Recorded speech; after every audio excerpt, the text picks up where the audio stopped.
Good morning बच्चों, नमस्ते। बृहन मुंबई महानगर पालिका द्वारा आयोजित ऑनलाइन एजुकेशन में आप सभी का स्वागत है। बच्चों, आप जानते हैं कि दिसंबर 2019 से कोरोना महामारी से पूरे विश्व को नहस्त कर दिया है और इसी के चलते हमारे भारत देश में भी 2020 से कोरोना महामारी ने यहाँ पर अपना प्रभाव पड़ना शुरू कर दिया है और इसी वजह से हमारे भारत सरकार ने पूरी स्कूलें बंद कर दी है और इसी वजह से हमारे मुंबई महानगर पालिका के शिक्षण विभाग ने आपके लिए ऑनलाइन शिक्षा का प्रबंध किया है और इसी ऑनलाइन शिक्षा से यानी कि ऑनलाइन एजुकेशन से मैं आपका फिर से कक्षा 5वीं का प्रशिक्षक शिक्षक गोरक्ष आखड़कर आपका बहुत बहुत स्वागत करता हूँ। बच्चों, हम लोग अभी चलते हैं कक्षा 5वीं। हमारे पाठ का नाम है नाट्य कला। तो चलिए मैं आपको स्क्रीन शेयरिंग के माध्यम से ये पाठ पढ़ाने जा रहा हूँ। बृहन मुंबई महानगर पालिका प्रस्तुत ऑनलाइन एजुकेशन में मैं कक्षा 5वीं का प्रशिक्षक शिक्षक आपका बहुत बहुत स्वागत करता हूँ। बच्चों, कक्षा 5वीं आज हम विषय पढ़ेंगे भाषा अर्थात हिंदी। मेरा नाम है गोरक्ष वी आखड़कर, प्रशिक्षित शिक्षक, मनपा उच्च प्राथमिक हिंदी शाला, डांडाखार पश्चिम, मुंबई 52। और हम लोग आज भाषा विषय के अंतर्गत जो पाठ पढ़ने वाले हैं उस पाठ का नाम है नाट्य कला। बेटा, नाट्य कला इसी शब्द में दो अर्थ छिपे हुए हैं, जैसे कि नाट्य और कला। इन दो शब्दों के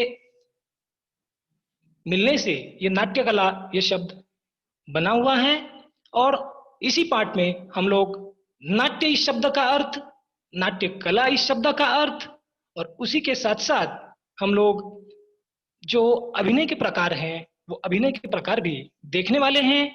तो चलिए हम लोग इस पाठ की शुरुआत करते हैं।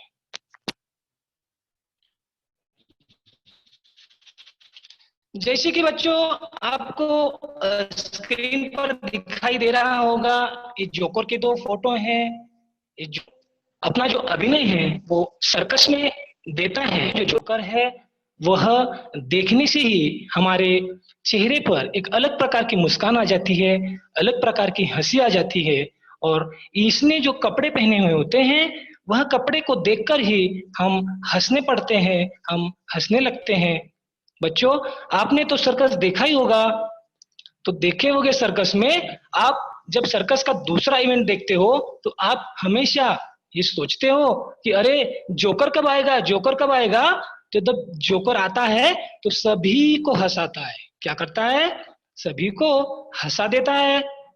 बेटा, ये बात ध्यान में रखनी पड़ेगी, ये जो जोकर है, ये जोकर किसी भी स्कूल में या ये जो कला है, ये उसका जो अभिनय है, इस अभिनय के लिए किसी भी स्कूल में नहीं गया हुआ होता है और ये जो है अनुभव के साथ साथ सीखता है और अपने अनुभव के बलबूते पर ये जो सर्कस में ये क्या करता है? अपनी अदाकारी करता है, नकल करता है, अलग अलग प्राणियों की आवाज निकालता है, पक्षियों की आवाज निकालता है। इसके लिए ये जो जोकर है किसी भी स्कूल में पढ़ा नहीं होता है। उसके बाद हम देखेंगे ये जो नाट्य कला है ये मनुष्य की अभिव्यक्ति का एक प्रभावी माध्यम है। जिस तरह से व्यक्ति अपने आप को अभिव्यक्त करता है मतलब अपने आप को दर्शाता है, अपने आप को प्रकट करता है, अपनी भावनाओं को प्रकट करता है, अपने आप को दूसरों के सामने प्रस्तुत करता है। उसके कई माध्यम हैं, जैसे भाषण है, लेखन है, उसके बाद मंथन है। ये अलग अलग प्रकार के अपनी भावनाओं को या अपनी अभिव्यक्ति को व्यक्त करने के जिस तरह से अलग अलग प्रकार के माध्यम हैं, उसी तरह से नाट्य कला भी एक माध्यम है अपने आप को अभिव्यक्त करने का। तो चलिए हम लोग देखते हैं नाट्य इस जो शब्द आया हुआ आपके किताब में, आपके पाठ में, उसका मतलब हम समझते हैं। किसी वास्तविक अथवा काल्पनिक वस्तु स्थिति का आभास निर्माण करके उसे दिखाना, प्रस्तुत करना नाट्य है। देखिए, अब यहाँ पर दो वाक्य को हमको अर्थ समझना है। किसी वास्तविक अथवा काल्पनिक, कोई घटना वास्तविक होती है, जो घटित होती है, हमने उसको देखा होता है, लेकिन कुछ घटनाएं काल्पनिक होती है। काल्पनिक मतलब जो सपना होता है वो काल्पनिक होता है। कोई जो आपके दादी वगैरह ने जो कहानी बताई होती है वो काल्पनिक भी हो सकती है। और ऐसी काल्पनिक वस्तुओं को और या किसी वास्तविक वस्तु को उस स्थिति का आभास निर्माण करके उसको दिखाना, प्रकट करना क्या होता है? नाट्य होता है। तो नाट्य का अर्थ आपको समझ में आया होगा। देखा हमने कि किसी वास्तविक अथवा काल्पनिक वस्तु स्थिति का आभास निर्माण करके उसे दिखाना या प्रस्तुत करना नाट्य कहलाता है। उसी के साथ साथ हम देखे सुने हुए प्रसंगों का अनुकरण करके पुनः प्रस्तुत करना एक कला है। जिस तरह से कला के बहुत सारे प्रकार है, भाषण कला, लेखन कला, वक्तव्य, श्रवण कला, ये जिस तरह से सभी कलाएं हैं, कुछ उसी तरह से नाट्य यानी कि अभिनय, ये क्या है? एक कला है। देखते हैं नाट्य कला का अर्थ बेटा, शारीरिक क्रियाएं, चेहरे के हाव भाव और साथ में संबंधित शब्दों द्वारा अभिनय किया जाता है, इसी को नाट्य कला कहते हैं। जैसे हम पिक्चर देखते हैं, पिक्चर में जो हीरो होता है, जो हीरोइन होती है, वह क्या करती है? शारीरिक क्रियाएं, अपना जो हाव भाव है, हाथ ऊपर करेंगे, हाथ नीचे करेंगे, कमर मटकाएंगे, गर्दन हिलाएंगे, ये सभी शारीरिक क्रिया हो गई। चेहरे पर हंसी या चेहरा मुरझाना, या चेहरे पर मायूसी छा जाना, और या फिर आंखों से आंसू निकालना, ये क्या है? ये सभी शारीरिक क्रिया हैं। और चेहरे के हाव भाव, चेहरे के हाव भाव क्या होता है बेटा? चेहरे के हाव भाव जो है वो गुस्सा आना, या फिर चेहरा मायूस हो जाना, या जो चेहरे पर प्रसन्नता के जब भाव दिखाई देते हैं, जब कोई अच्छी घटना हमें सुनाई देती है, तो हम लोगों का चेहरा कैसे होता है? खिल जाता है। और यहाँ पर बताया कि साथ में संबंधित शब्दों द्वारा अभिनय किया जाता है। संबंधित शब्द मतलब क्या? जो डायलॉग बोलते हैं ना, जो डायलॉग्स बोलते हैं, उन्हें क्या कहेंगे हम लोग? संबंधित शब्दों द्वारा अभिनय किया जाता है, इसी को नाट्य कला कहते हैं। उसके बाद हम लोग देखते हैं आगे। अब बेटा इसी प्रस्तुति में चेहरे के हाव भाव, भाषा, उतार में आवाज में उतार चढ़ाव महत्वपूर्ण है। अब कोई भी कला करनी है, कोई अभिनय करना है, तो चेहरे के हाव भाव होना बहुत जरूरी है, आवाज में उतार चढ़ाव बहुत महत्वपूर्ण है, और उसी के साथ साथ शारीरिक क्रियाएं, चेहरे के हाव भाव, ये सभी महत्वपूर्ण होता है। अब हम लोग देखेंगे कि अभिनय के प्रकार, जैसे आपके किताब में बताया गया है, अभिनय के चार प्रकार होते हैं। पहला प्रकार है कायिक अभिनय, दूसरा प्रकार है वाचिक अभिनय, तीसरा प्रकार है मुद्रा अभिनय, और चौथा प्रकार है आहार्य अभिनय। अभिनय के कितने प्रकार यहाँ पर बताए गए हैं? जैसे कि आपने आपके किताब में भी बताया है, कायिक अभिनय, वाचिक अभिनय, मुद्रा अभिनय और आहार्य अभिनय। अब हम लोग इन्हीं चारों अभिनय के प्रकारों का विस्तार से जानकारी यहाँ पर प्राप्त करेंगे। तो सबसे पहले हमने देखा कि कायिक अभिनय। कायिक अभिनय में जो कायिक ये शब्द आया हुआ है, उसका पहले हमें अर्थ मालूम करना होगा कि कायिक शब्द का अर्थ क्या है। तो कायिक मतलब काया, काया मतलब शरीर, हमारी बॉडी, हमारी बॉडी से जो अभिनय होता है, जो हमारे शरीर से जो अभिनय होता है, जैसे कि यहाँ पर परिभाषा में ही बताया गया है कि शारीरिक क्रियाओं द्वारा व्यक्त किए जाने वाले अभिनय को कायिक अभिनय कहते हैं। क्या कहते हैं?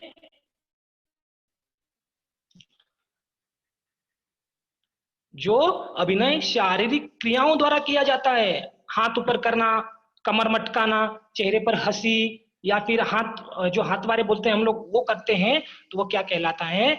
कायिक अभिनय कहलाता है। जैसे कि हम लोग इस चित्र में देख सकते हैं, जो अभिनेता है, पहले चित्र में हम लोग देख सकते हैं जो अभिनेता है, दो अभिनेता हम लोग यहाँ पर दिखाई दे रहे हैं। वे क्या कर रहे हैं? अपनी जो शारीरिक भाषा है, शारीरिक हलचल है, उसी से हम लोगों तक कुछ न कुछ संदेश पहुंचा रहे हैं। इसका मतलब क्या हुआ कि यहाँ पर उनको बोलने की ज्यादा जरूरत नहीं है।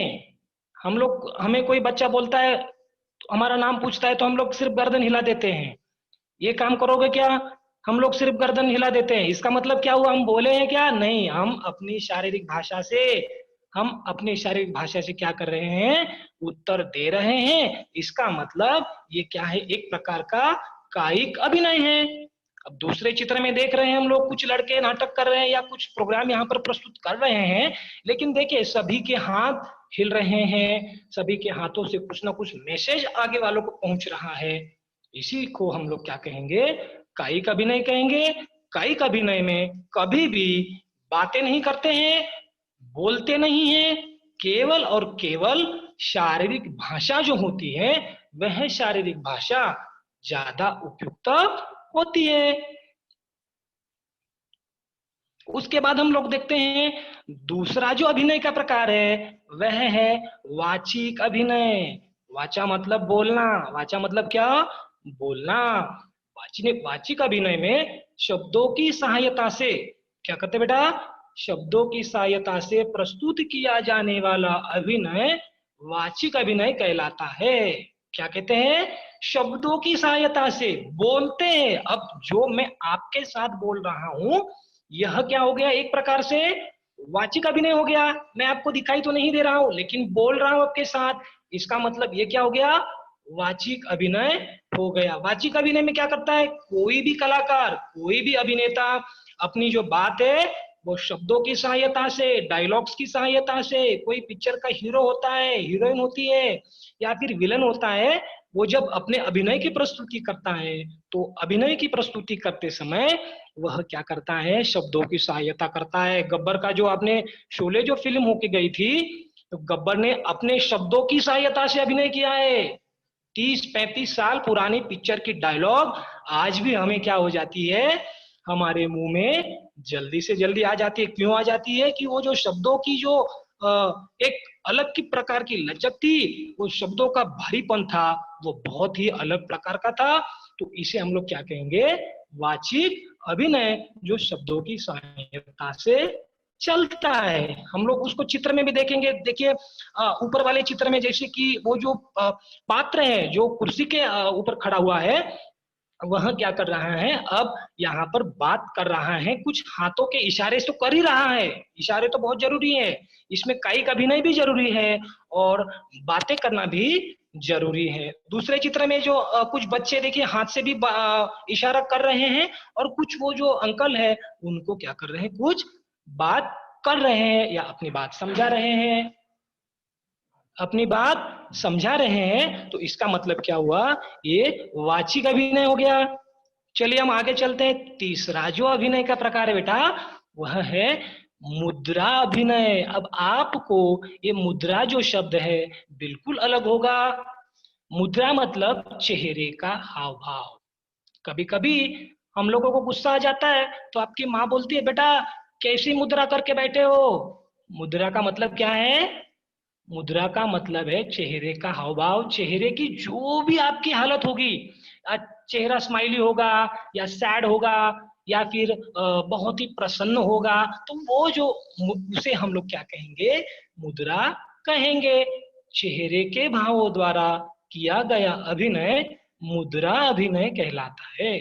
क्या कहलाता है? चेहरे के भाव द्वारा। सिर्फ चेहरा बोलेगा आपका, आप मुंह से कोई भी बात नहीं बोलोगे, कोई आवाज नहीं करोगे, सिर्फ आपका जो चेहरा है, आपको चेहरे को देखकर ही दूसरे व्यक्ति को पता चलेगा ये जो लड़का है क्या ये प्रसन्न है या किसी दुख में है या किसी संभ्रम की अवस्था में है। तो मुद्रा अभिनय किसे कहते हैं? जो चेहरे के भावों द्वारा जो अभिनय पेश किया जाता है। अब देखिए पहले चित्र में जो छोटी सी लड़की है वो चेहरे से क्या कर रही है?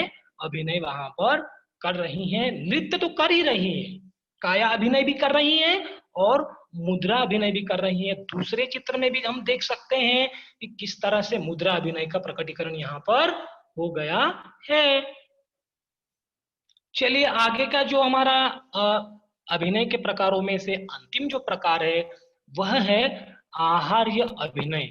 और ये जो आहार्य शब्द है ये भी आपके लिए कैसा शब्द है? एकदम से नया शब्द है। उसका मतलब हम लोग अभी जानने की कोशिश करते हैं। उसमें क्या दिया है? रंगभूषा, पोशाक, गहने, मुखौटे आदि बाह्य साधनों के साथ किया गया अभिनय को आहार्य अभिनय कहा जाता है। सीधी सी बात है कि कोई भी अभिनय करते समय, जैसे अभी हमने देखा मुद्रा अभिनय, काया अभिनय या कायिक अभिनय या वाचिक अभिनय, तीनों अभिनयों के प्रकार हमने देखे, लेकिन उनसे अलग ये जो आहार्य अभिनय का प्रकार है, इसमें क्या होता है बेटा? रंगभूषा, आपका जो मेकअप, रंगभूषा मतलब मेकअप, उसके बाद पोशाक, पोशाक मतलब अलग अलग प्रकार के कपड़े, अभिनय के अनुसार कपड़े, जो पात्र दिया होगा।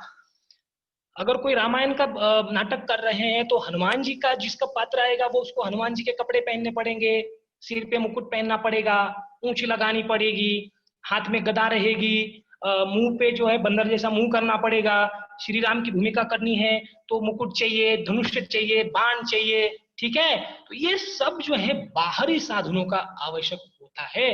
कुछ कुछ प्रोग्राम में मुखौटे लगाते हैं, प्राणियों की नकल करनी है तो चलिए मुखौटा लगा दिया। इस प्रकार से ऐसे अभिनय को क्या कहा जाता है? आहार्य अभिनय कहा जाता है। तो जैसे कि हम लोग ये चित्र में देख सकते हैं, ये चित्र में देखिए दूसरे जो राज्य है वहां के चित्र है। यहाँ पर देखिए किस तरह से वो कपड़े पहने हुए हैं, सिर पे मुकुट पहने हुए हैं, और साथ साथ जो ऋषि दिखाई दे रहे हैं हम लोगों को, उनकी दाढ़ी दिखाई दे रही है, गले में बहुत सारी मालाएं दिखाई दे रही हैं। उसी के साथ साथ वहां पर कुछ कुछ पात्रों के हाथों में ढोलक दिखाई दे रहा है। और ये जो है ये पूरे के पूरे बाहरी साधनों से बना हुआ अभिनय है, जो प्रकटीकरण इन्होंने किया हुआ है बाहरी साधनों से किया हुआ है।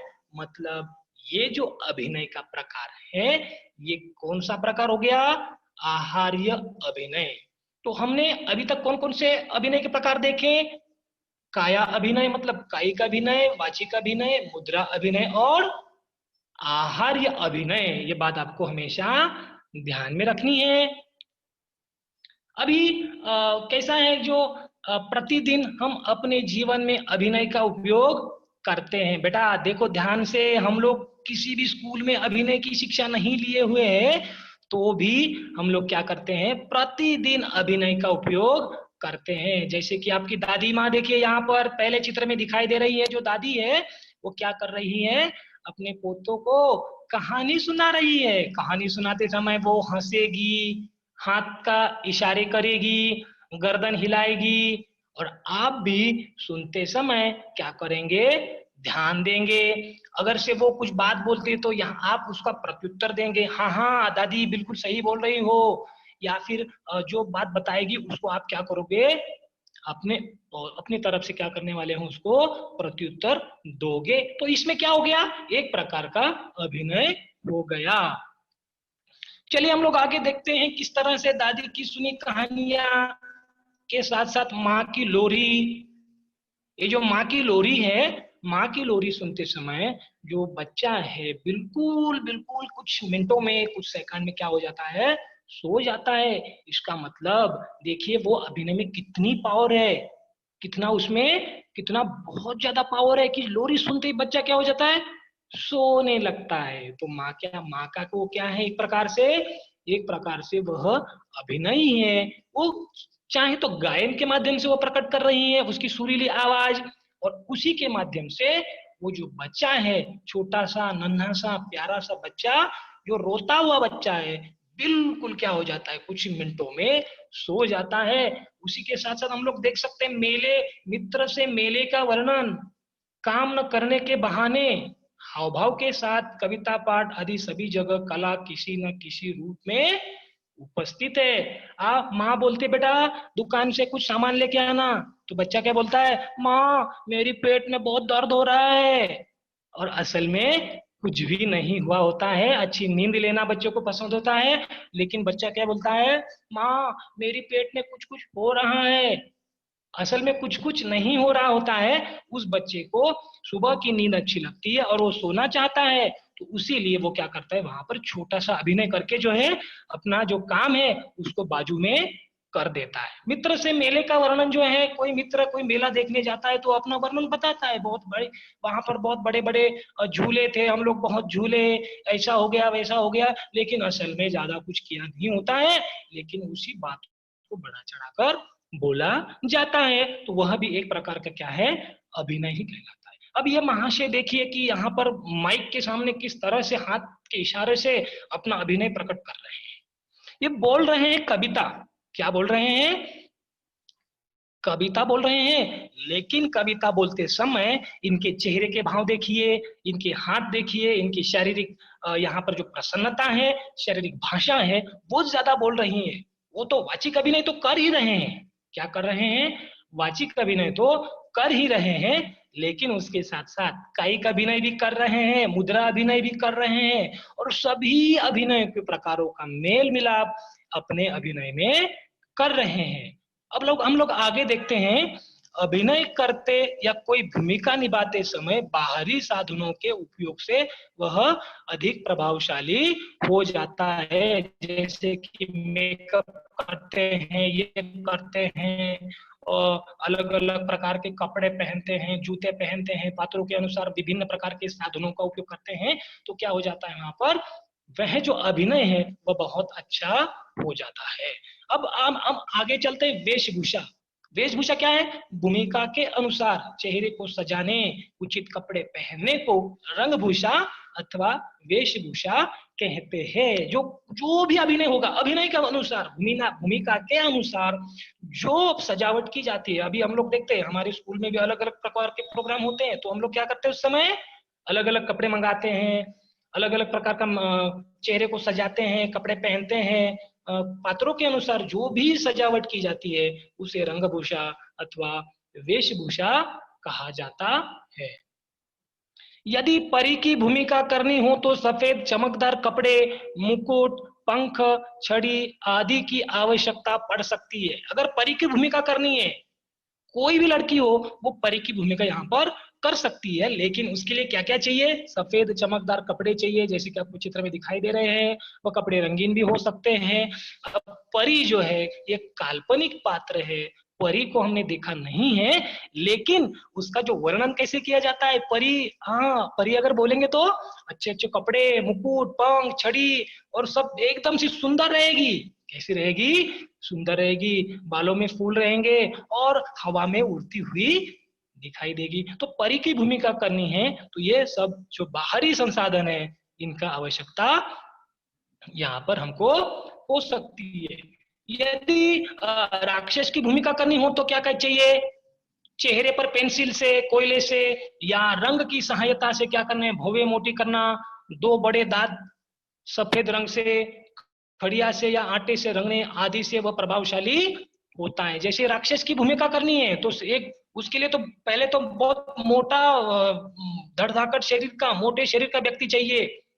उसके बाद उसको लंबी सी दाढ़ी लगा सकते हैं, सिर पर सींग बनाएंगे, हाथ में एक बहुत बड़ा अस्त्र रहेगा, गले में सर्पों की माला हो सकती है या कौड़ों की माला हो सकती है, और जो है उसके साथ साथ जो भुएं मोटी करना, बड़े बड़े दांत, एकदम से अकराल विकराल रूप उसका वो जो राक्षस है उसका रहेगा। रंगने के स्थान पर आवश्यकता अनुसार मुखौटा का भी प्रयोग किया जा सकता है। अगर से कहीं जगह पर हमको कलर देना हम लोग मुनासिब नहीं समझते हैं तो हम लोग क्या कर सकते हैं, वहां पर कोई भी पात्र के लिए मुखौटों का प्रयोग कर सकते हैं। वेशभूषा देश काल व्यक्ति के अनुसार होनी चाहिए। जो वेशभूषा है वहां की परिस्थिति, अगर दूसरे राज्य का अभिनय करना है तो उसकी तरह से जो भी कपड़े वगैरह हैं वो पहनाएंगे, और परिस्थिति के अनुसार, व्यक्ति के अनुसार, अगर से छोटा व्यक्ति है उसको उसी तरह का पात्र हम देंगे। छोटे बच्चों को राक्षस का पात्र हम नहीं दे सकते, लड़के को भगवान श्री राम का पात्र नहीं दे सकते। भीम का पात्र करना है तो उसके लिए शारीरिक दृष्टि से एकदम धड़धाकट ऐसा होना जरूरी है, तो वह ऐसा सब कुछ है।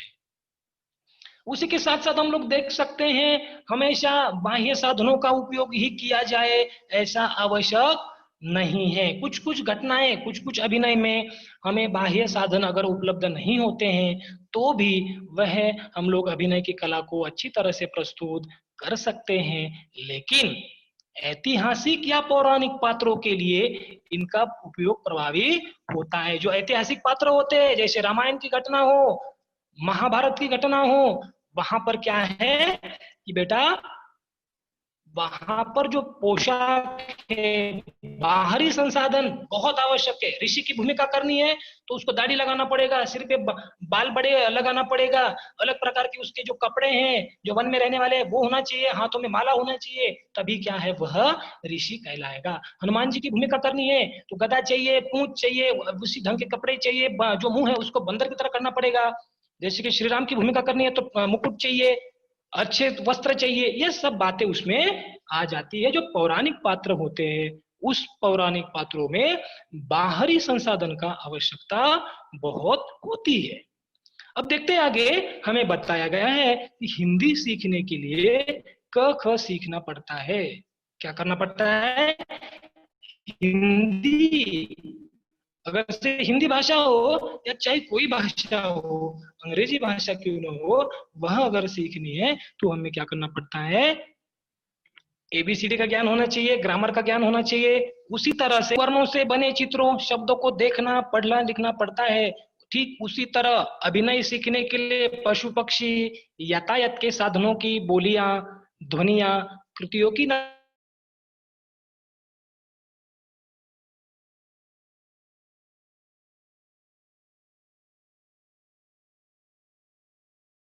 तो जो हमारे वाहन है चाहिए, और जो ये बातें जिसको आती है वह एक अच्छा अभिनेता आगे जाकर के बन सकता है।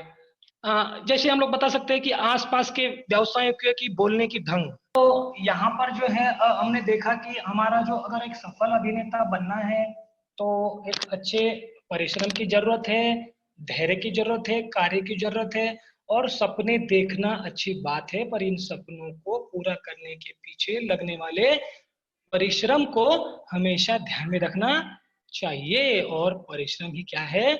सफलता की असली कुंजी है। मतलब कोई भी काम करने के लिए हमें क्या चाहिए? परिश्रम करना बहुत जरूरी है। चलिए बेटा, तो हम लोग अभी क्या करते हैं? स्वाध्याय।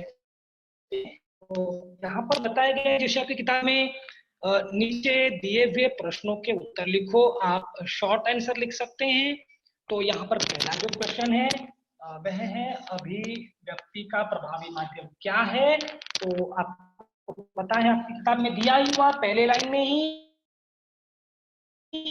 अभिव्यक्ति का प्रभावी माध्यम हम लिख देते हैं।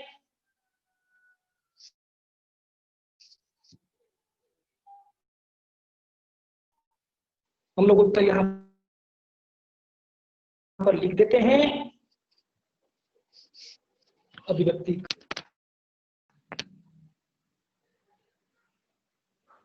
अभिव्यक्ति का जो प्रभावी माध्यम है क्या हो सकते देखते हैं। अभिव्यक्ति का प्रभावी माध्यम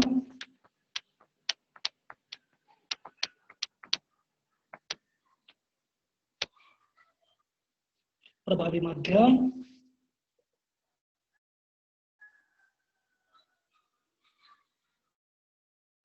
प्रभावी माध्यम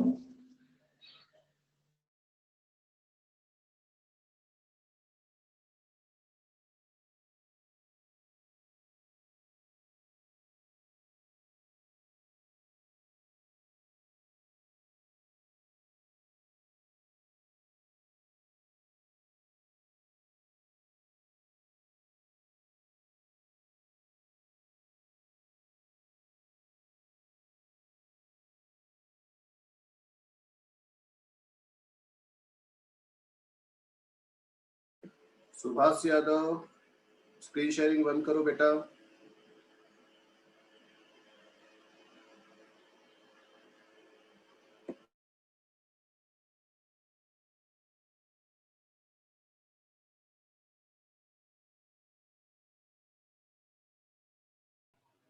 हेलो,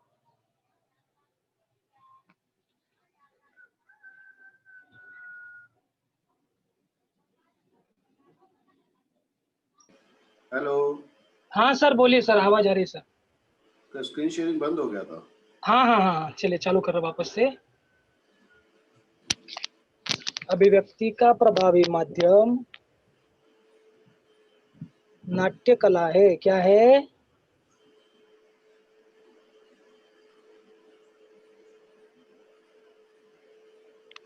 नाट्य कला। अभिव्यक्ति का जो प्रभावी माध्यम है वह क्या है? नाट्य कला है। चलिए हम लोग दूसरे क्वेश्चन की तरफ जाते हैं।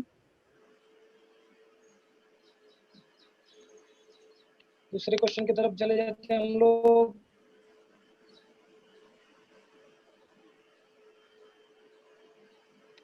दूसरा जो हमारा क्वेश्चन है, नाट्य कला किसे कहते हैं? तो चलिए हम लोग इसका भी उत्तर यहाँ पर लिख देते हैं कि नाट्य कला किसे कहते हैं। तो शारीरिक क्रियाएं, नाट्य कला किसे कहते हैं? शारीरिक क्रियाएं, शारीरिक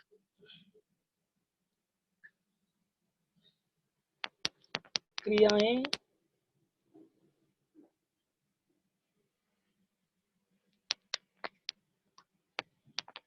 इसके साथ साथ और क्या है?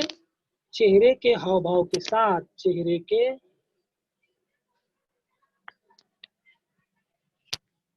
चेहरे के हाव भाव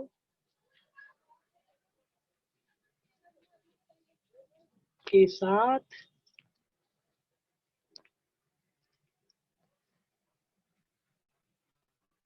किया जाने वाला अभिनय,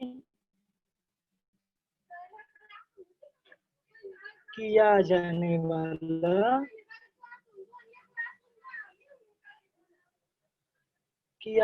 किया जाने वाला अभिनय। ठीक है। शारीरिक क्रियाएं चेहरे के हाव भाव के साथ किया जाने वाले अभिनय क्या कहते हैं? नाट्य कला कहा जाता है। उसी के साथ साथ नाट्य कला कहाँ कहाँ उपस्थित है? दादी की कहानी पहली जो बात है वो कहाँ है? दादी की कहानी। हमको दिया है।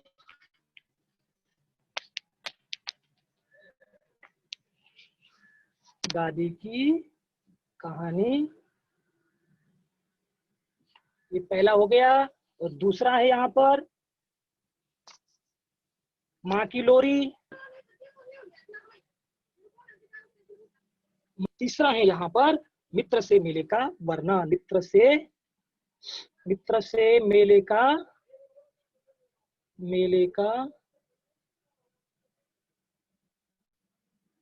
वर्णन, मित्र से मेले का वर्णन। यहाँ पर तीन बातों में क्या है? नाट्य कला उपस्थित है। उसी के साथ साथ अगला जो प्रश्न है, अभिनय का शुभारंभ करने के लिए क्या क्या करना चाहिए? अभी हमें यहाँ पर उत्तर लिख सकते हैं। अभिनय शुरुआत करने के लिए अभिनय का शुभारंभ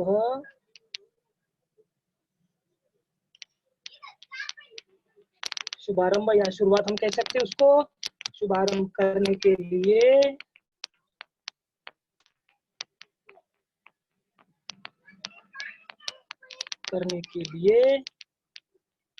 क्या चाहिए?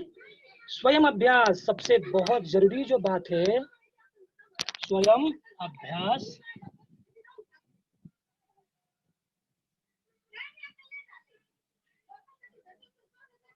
अब आवश्यक है। स्वयं अभ्यास आवश्यक।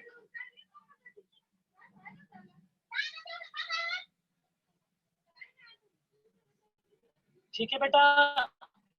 उसके बाद जो आगे वाला प्रश्न है, अंतिम प्रश्न है इसका, सच्चे अभिनेता या अभिनेत्री में कौन से गुण होना चाहिए? सच्चे अभिनेता या अभिनेत्री में कौन से गुण होने चाहिए? तो पहला है अपनी लगन। पहला बात क्या है? हम लिख देते हैं यहाँ पर। पहली बात है यहाँ पर अपनी लगन।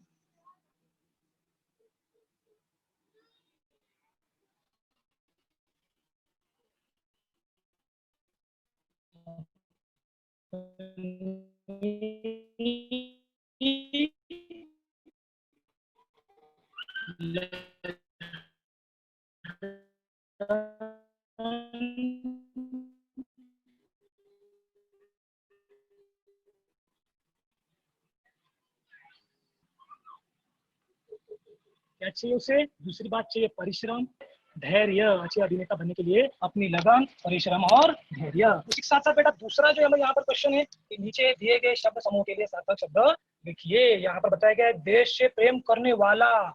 जैसे कि चित्र में हमको दिखाई देता है कि जिसे हम देश के प्रेम करने वालों किसे क्या बोल सकते हैं? बोल सकते हैं देशभक्त। क्या बोल सकते हैं हम लोग? उसे क्या कहेंगे? देशभक्त कहेंगे। क्या कहेंगे बेटा? देशभक्त। जो देश से प्रेम करने वाला होता है वह होता है देशभक्त। दूसरा यहाँ पर दिया गया है कृषि कार्य करने वाला। अब आपको चित्र में दिखाई दे रहा है एक व्यक्ति जो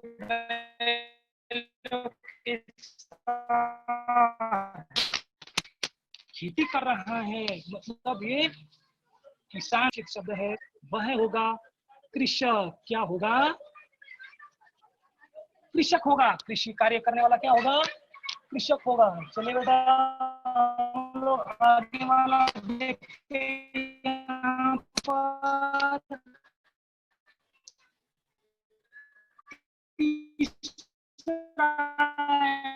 संचालन करने वाला। यहाँ पर एक औरत जो इन सभी का संचालन कर रही है। लीडर है, उसे हम लोग कहते हैं संचालक। किसी भी प्रोग्राम को संचालक कहते हैं। उसे क्या कहते हैं लोग? संचालक। उसके बाद हम लोग देखेंगे बेटा जो माता के प्रति भक्ति रखता हो, जैसे कि हम लोगों को यहाँ पर दिखाई दे रहा है, श्रवण कुमार दिखाई दे रहे हैं, जो हम लोग सब जानते हैं, जो बहुत ही बड़े मात्र भक्त थे। तो जो माता पिता के प्रति भक्ति रखता हो उसे हम लोग क्या कहेंगे? मातृ भक्त कहेंगे। क्या क्या कहेंगे बेटा? मातृ। अ से श्र तक के जो वर्ण होते हैं उन्हें कहते हैं वर्णमाला कहते हैं। क्या कहता हूँ कि आपको ये जो पाठ है बहुत अच्छी तरह से, और उसके साथ साथ एक सच्चे की आशा करता हूँ आपको ये जो पाठ है वो अच्छी तरह से समझ में आया होगा। ठीक है बेटा, थैंक यू वेरी मच।